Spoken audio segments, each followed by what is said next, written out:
Public দেখবে আর তুমি ছবি তুলবে চৈতালি রায়। খবর কলকাতা। জানো মা, আজ থেকে আমার স্কুলের বন্ধুরা আমাকে কি বলে ডাকছে? কি বলে? মিনিস্টারের ছেলে। তোর বাবা খুব ভালো লোক, দেখিস ও সবার ভালো করবে। এটা আমাকে দিন। আপনার অভিযোগটা তো আমার বিরুদ্ধে না, আমার অভিযোগ আপনার সরকারি লোকজনের বিরুদ্ধে। আপনি চলে যাবার পরেও যারা তাদের চেয়ারে থাকবে, পেনশনের সামান্য কটা টাকার জন্য এই বুড়ো মানুষটাকে যারা রোজ একতলা থেকে টেনে 5 তলায় তোলে, আবার নামায়, ফাইল এক টেবিল থেকে আরেক টেবিলে যাবার জন্য 10 টাকা করে দিতে হয়, আর শেষের টেবিলে 1000 টাকা। আজ আমি সব কটা সিঁড়ি পার করে উপরে উঠেছিলাম, কিন্তু শেষ টেবিলের 1000 টাকা আমার কাছে ছিল না, তাই ফাইলটা আবার একতলায় ফিরে এসেছে। মাঝে মাঝে ভাবি, কাদের জন্য স্বাধীনতা সংগ্রাম করেছিলাম? এদের জন্য যারা স্বাধীনতা পেয়ে স্বাধীনতা সংগ্রামীকেই যন্ত্রণা দেয়। পকেটে আর 5 টাকা পড়ে আছে। অভিযোগটা জমা দিয়ে বাড়ি ফেরার সময় 5 টাকার বিষ কিনে নিয়ে যাব।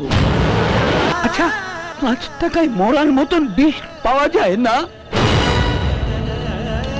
এই টাকাটা আমায় দিন। কাল আপনি আবার যাবেন। কাল যদি আপনি আপনার পেনশনের টাকা না পান, তাহলে বিষটা আমার জন্য থাকলো। 5 টাকায় মরার মতো বিষ পাওয়া যায়।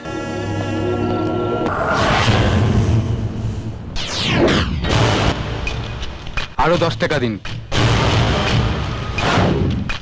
ফাইলটা বড়বাবুর কাছে নিয়ে যান। গোবিন্দ স্যার, ফাইল নিয়ে দোতলা সাহেবের কাছে যাও। Okay sir. ওর সঙ্গে যান। আসুন।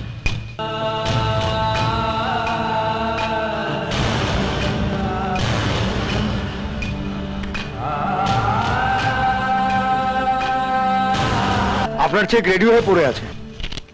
1000 টাকা এনেছেন?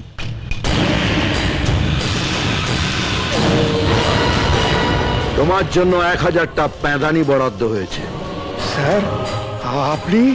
আপনাকে প্যাঁদাতে উনি একটার পর একটা টেবিলে 10 টাকা করে দিয়ে গেছেন। আমি একটার পর একটা টেবিলে 10টা করে লাথিয়েছি। আপনারটা ডিউ রয়ে গেছে। প্রমোশন পেতে পেতে 1 তলা থেকে 5 তলায় উঠেছো, আর আজকে আমি তোমাকে লাথাতে লাথাতে 5 তলা থেকে 1 তলায় নিয়ে যাব।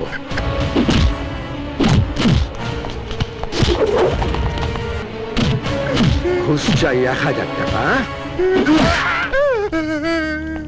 বাড়িতে গিয়ে বউকে বোঝাবেন, সরকার যাকে যা মাইনে দেয় তাকে তাই নিয়ে সন্তুষ্ট থাকতে হয়। আজকের পর কেউ যদি 1 টাকাও ঘুষ খান, তাহলে কি হবে? হরিদাস বাবু। Yes sir. ওনার চেকটা তৈরি করুন। ইয়েস স্যার, চলুন।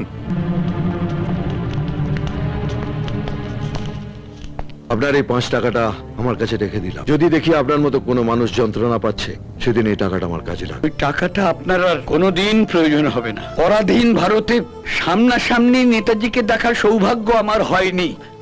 স্বাধীন ভারতে আমার সামনে আমার নেতাজিকে স্পষ্ট দেখছি। জয় হিন্দ।